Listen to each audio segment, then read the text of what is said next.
How are you? I don't know. Looking for every great recommendation I can receive from you today, sir. I have been in a very horrible assaultive position. Okay, Since I left your hold on a second. Okay. State your name for the record. Tenant Mellick. Okay, go ahead, Miss Mellick. Well, I entered your courtroom honorably last year at this time. I came in as a plaintiff. Okay. And when I swore in, I gave some information about one company, Akram Rashid, merging with a new owner. At that time, I, the customer, was not given the respect, nor any other tenant in my building, underneath the laws to meet this person as a consumer. It is of complete responsibility for a new company to acquire the permission of the tenant, where money is concerned, to enter a good consumer relationship. This did not happen. Time proceeded, and this maintenance company decided to enter person's property with no permission, started to manipulate them, stealing possessions, stealing automobiles. Hey, ma'am, can I ask you something? Sure. Is this your motion to set aside the judgment? Well, I did set it aside, and we met that agreement. An attorney named Kevin Callahan sat in a court with me as a plaintiff. According to the law, there are no attorneys allowed. So I tried to motion in at the end of August because I recognized... Hold on, no attorneys allowed where? When I first met with you, Your Honor, I went into a small claims, and I was underneath the impression through the courses of the law that there were no attorneys allowed in a small claim. So something kind of got jangled up. I presented charges. Ma'am, hold on. Okay. Okay, because I want to make sure that I've got everything in front of me. Was there a small claims case? Yes. And at that time, we made an agreement. Go ahead. That after August, which was Akram Rashid's current lease, that there were not supposed to be any changes to, yet that wasn't the case. I would be on a month to month. I raised my right hand. Kevin Callahan, yourself, and I made that agreement. He swore to me, my mother, which then reported it to my banks. I reported it to my private attorneys in New York City that managed my work. And I contacted the courts. I talked to him verbally over the phone from his office in St. Clair Shores. And he stated to me that I swear, you're going to receive that sheet of paper. I waited, and I waited, and I waited. Spring and summer came to fruition, and I called the courts. It's getting, later in the year. Where's the sheet of paper? It was as easy as that. There was no failure of me to make the payment. I still have the finances set aside. I feel like they are trying to retaliate against me because I've continued to make reports, which is my sole discretion. I have the right to do that.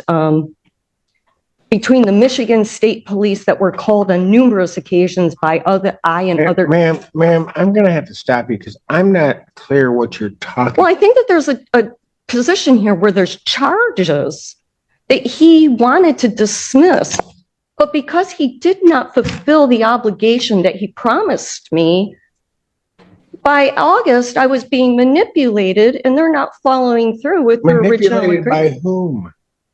I, yourself, and Callahan, last January coming into February. We sat in the Zoom conference. I presented the paperwork that was unorthodox. Judge, if I may, I have information on this. And this change of ownership will not affect your lease agreement. She put unless otherwise indicated in your current signed lease. Well, unless otherwise means I can't do what I'm claiming I'm going to do. She broke these laws. She being whom? E.J. Elizabeth Jefferson, who claimed to be a property manager that no one had ever met. There is no legible address. The Attorney General states that she's not a registered or licensed person. The federal offices told me not to be in business with them. Ma'am, yep. I'm going to tell you right now, you've lost me. From the very beginning, I presented, the first time I came in to see you, I presented both pieces of paper. Stop for a moment. Okay. I had them pull a small claims case involving yourself against Bell Management. Yeah, they did things that were illegal. Fair housing. Ma'am, that was over a year ago. I would like to say I absolutely remember that. Yeah. But I don't. I'm in dismay myself, sir, because I made that agreement with you. I clearly don't allow a judge or myself to be taken advantage of by an attorney's office. Well, I don't know that I've been taken advantage of. I believe I have been. Okay. I would not enter your courts to present this witness information. Ma'am, stop for one moment. Okay. Let me hear, I've heard from you for a while. Let me hear from the other side. Okay. Mr. Callahan. Thank you, Judge. Kevin Callahan, P78273, representing Bell Asset Management. The matter that Ms. Malik is speaking of was a previous matter, a small claims matter that was filed against my client in conjunction with a non-payment of rent matter that we filed against Ms. Malik. Those matters have been decided. Those matters are closed. It has no bearing on this matter whatsoever. This current case, Ms. Malik even admitted she's on a month-to-month tenancy.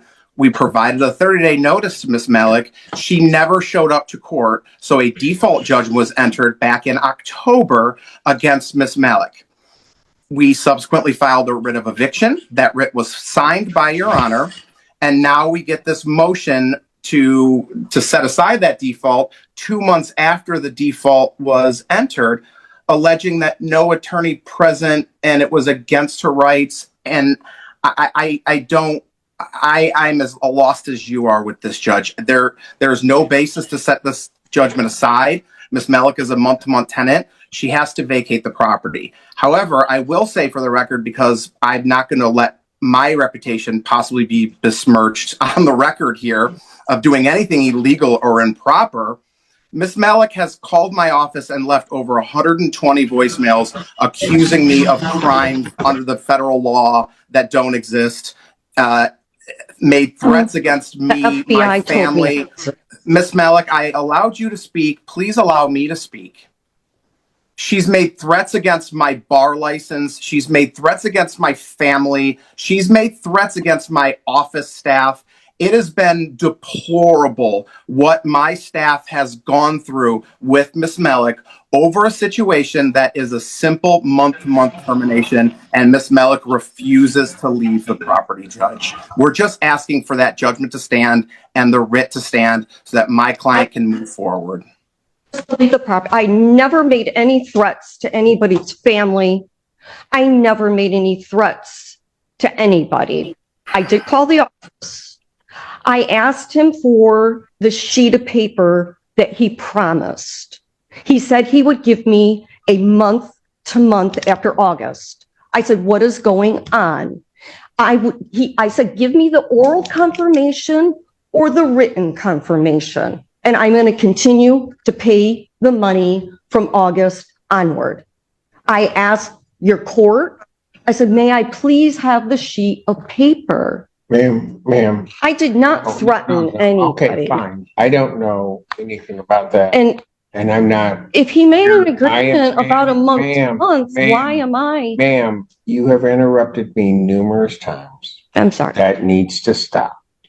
I did not threaten anybody. Okay. Fine. You know, always Just two sides to the story. Rude. But the reality here is you're before the court challenging you're asking me to set aside a judgment to stay the writ. She then told me, she flip-flopped with me 3 times. She put another sheet of paper underneath my door, asking me, EJ Jefferson. She Ma'am, asked that me if I nothing. abandoned my unit. Ma'am. Then she tried to take the money out Ma'am, 3 okay, times ma'am, in I'm gonna, September you know and what I'm gonna do, October. ma'am, here's what I'm gonna do. But there was no order. Ma'am, I'm She- gonna pass She the matter. asked me to move Quit out. interrupting me. Yeah, she's still Quit trying to take the money. interrupting me.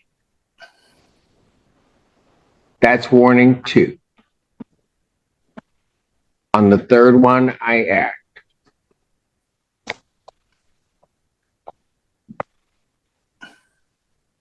You're before the court to set aside the writ to set aside the judgment and the writ. Yes. So that the record is clear, the judgment was entered for failure to appear at 2 hearings. First one being October 6th, and then on October 20th. I issued of 2023. I issued the judgment. Because I thought that the month-to-month would be honored. That's all. That's all that he gave me. It was all the information I went by, was what I was sworn in. When I'm underneath oath, an agreement is made, nothing happened other than me calling his office and asking for that sheet of paper. I diligently, respectfully, and responsibly, Ma'am, you can have a seat before I find you. Or recalls the case, Bell Asset Management versus Melee. Let me, before anybody else says anything, because this is going way far afield. The only issue before me is the order that I issued in October, which was the judgment, and then the writ of eviction. well, I failed the October. I don't know how. I got confused. I'm not accustomed to the courts. Ma'am, but if at any given time, here's what the problem for you, Miss Ma'am, and I'm just going to be blunt about it. That judgment went out from the court shortly after my signing. All right. Sir, may I ask something of you? Once an agreement is made in court, isn't that you respectfully gave me the month-to-month.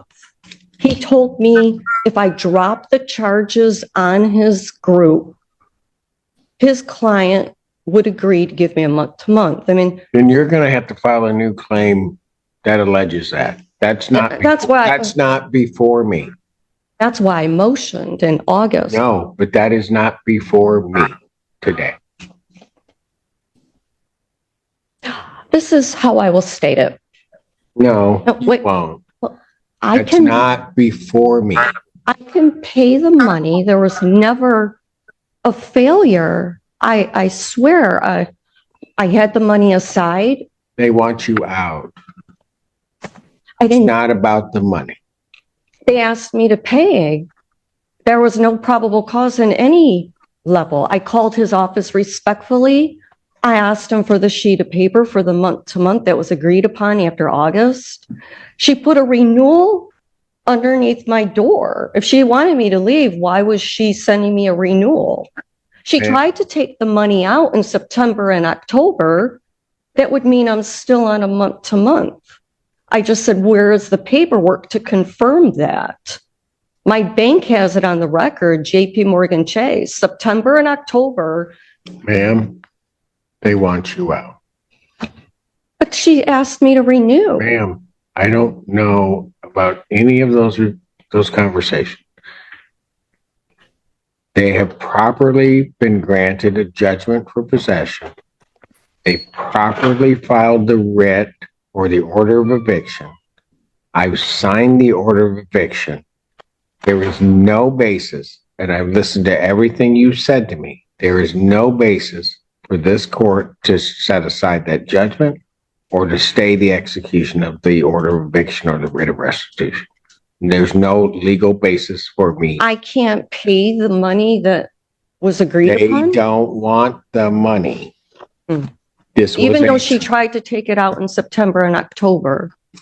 This is a termination of tenancy case. I don't know anything that they've done regarding taking it out. This is They didn't. They termination. tried to take the money out. Okay, ma'am, that's fine.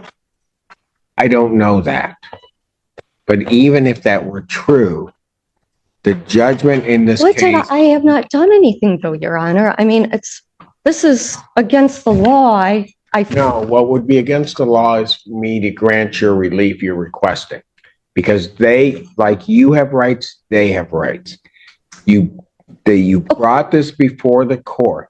And I'm going to say it again to you, so hopefully it'll sink in. They properly got a judgment. Upon properly getting that judgment, they properly requested an order of eviction. I issued the order of eviction.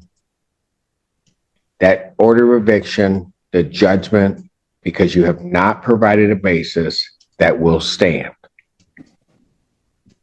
Your motion. I did nothing after August other than oblige where a month to month was concerned. That was the agreement.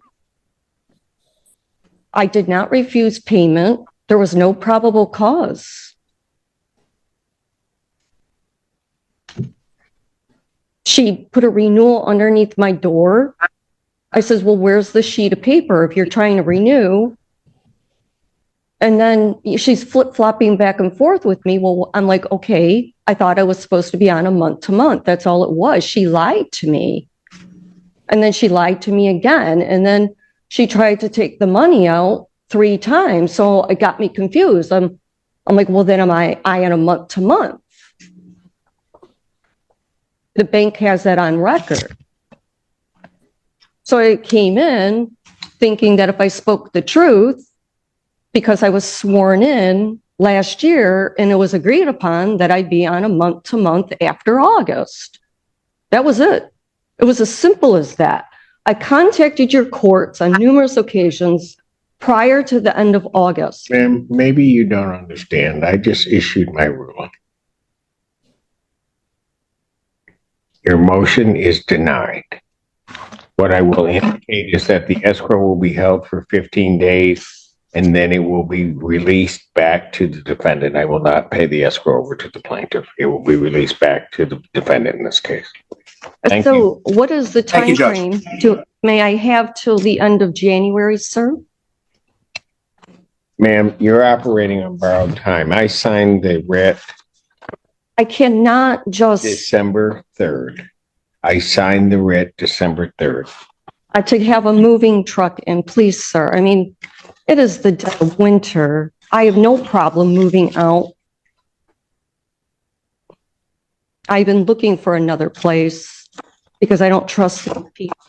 First, they're making an agreement with me and then they're flip-flopping. Could you please, a little courtesy where this is concerned, please? You've not granted me any courtesy in terms of your talking. Why should I grant you any? But despite that, the writ will not execute prior to January 16th. So I will give you that grace of 10 days, and if I hear anything else, I may take that. So I have to be out of this place by January 16th? They cannot execute the writ prior to that date. Okay, Because otherwise they could do it tomorrow. right. I am giving that 10-day, I'm giving you that period. I'm not giving you to the end of the month. I'm giving you that period. That's as far as I'm going. I'm done. I don't know what I did, and I feel swindled. Judge, should I enter a order to that effect, or will the court? Yes, produce the order? sir. Please, please. Okay, thank you. I will Prepare an email. order under the 7-day rule, please. I'll do that. Thank Thank you, you. Judge. Have a great day. You do the same, but too late. The escrow itself, when does that get repaid to me? You need to listen to what I just told you. 15 days, I will release the escrow back. May I enter a bank account number or an No. address to you? No, I have to give you a different address because if I'm not going to be living here, Ma'am, you can give it to the clerk's office any day. I'm done. You need to leave my.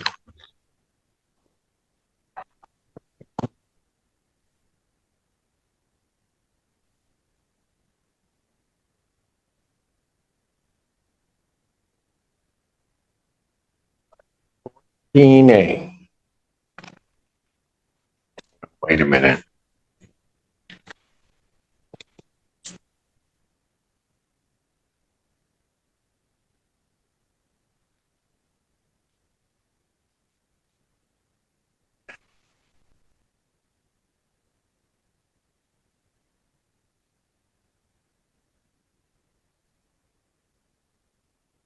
A